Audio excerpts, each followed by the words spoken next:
So let's take a look at the master bedroom and see how the accessories are coming out so far. Little things that really just make me crazy. In a beautiful space, I never want to see remotes. Get them out of here. Telephones. Get a really nice phone in a beautiful bedroom like this. Don't forget your technology should be pretty as well. Now, how did we place the accessories in this space? This also took time.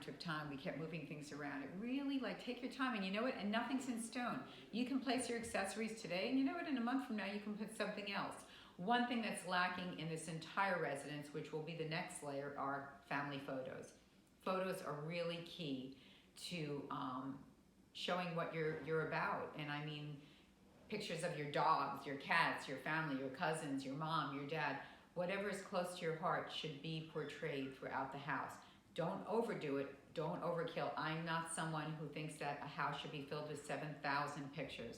I was never into that. That's just a personal choice. I think it's overkill, and I think it just doesn't work for me, but not to say it won't work for you, but I think placing pictures throughout at random places is really nice, and it's a nice connection and thread throughout your space.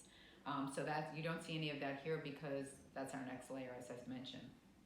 So because we have these chaise lounges here, they're carbon copies of each other, I thought it would be kind of fun to put carbon copies of accessories. Nice something fun to do. Added a little bit of gold, a little bit of black, which is kind of fun. We did something here. This is 4 different accessories that we turned into a nice grouping of 3. So this is actually a box, a beautiful box that could have been left by itself, but it looked kind of lonely by itself. So what we decided to do was take this gold bowl and take these beautiful crystal pieces of fruit and mix it with this. So now we have a beautiful grouping, and you see we're playing with heights. To me, accessories should always be playing with heights.